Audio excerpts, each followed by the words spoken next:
Compare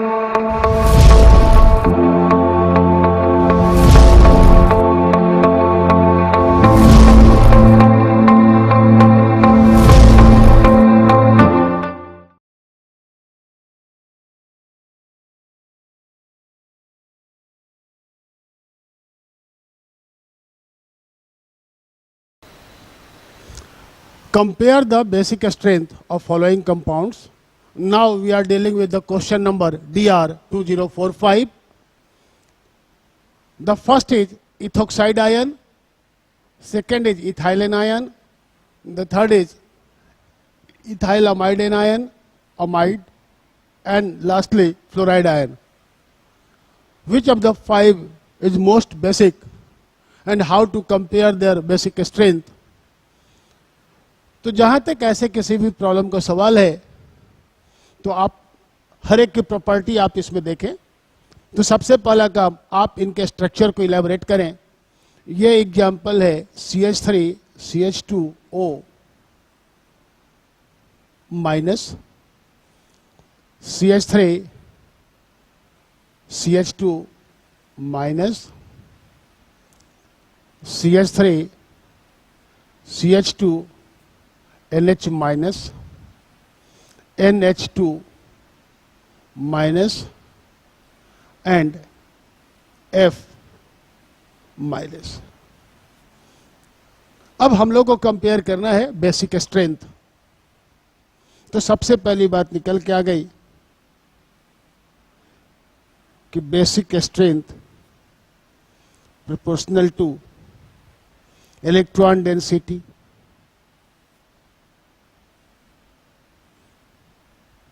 on the atom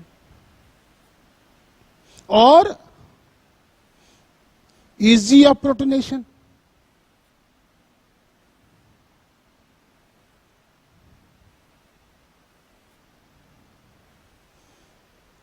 basic strength को समझने के कई फंडामेंटल हो सकते हैं।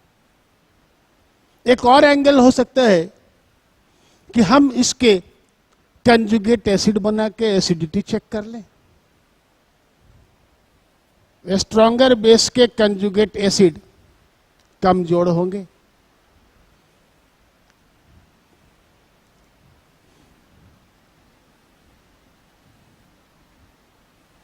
Conjugate acid of a stronger base is the weaker and vice versa। तो हमारे पास इस क्वेश्चन को देखने के कई नजरिए हैं।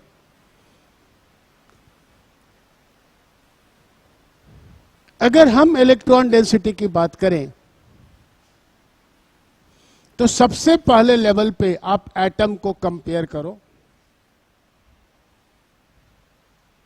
अब यहां पे हम एटम की बात करें, एटम हमारे पास कौन सा है? ऑक्सीजन, जिस पर नेगेटिव चार्ज है।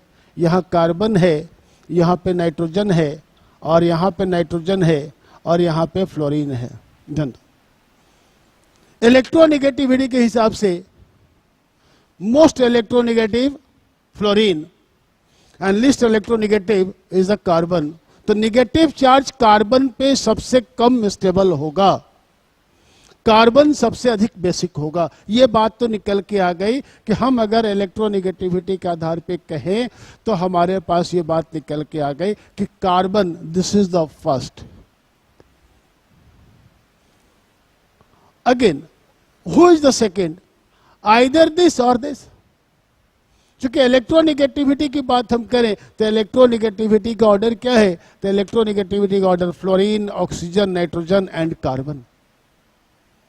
अगर एटम डिफर हो तो इलेक्ट्रोनेगेटिविटी एक कंसिडरेबल फैक्टर होता है। ये मोस्ट लिस्ट इलेक्ट्रोनेगेटिव है, इलेक्ट्रॉन यहाँ पे डाइजेस्ट नहीं होगा, ये उसे थ्रू आउट करना चाहेगा, इलेक्ट्रॉन देना चाहेगा जी। और मोर इलेक्ट्रोनेगेटिव है फ्लोराइड, ये इलेक्ट्रॉन अपने पास स्टेबल कर लेगा। अगेन तो इलेक्ट्रोनेगेटिविटी के आधार पे ये हमारे पास फर्स्ट है, इन दोनों में से कोई सेकंड थर्ड होने वाला है। ये हमारे पास फोर्थ है और ये हमारे पास फिफ्थ है। अगेन अब इन दोनों में हम डिसाइड कैसे करेंगे? दोनों में नाइट्रोजन है, दोनों में नाइट्रोजन है, तो कंसेप्ट है जहां पे ज्यादा इलेक्ट्रॉन डेंसिटी हो वहां पर ज्यादा होगा। अभी हम लोग बात कर रहे हैं electron density on the atom.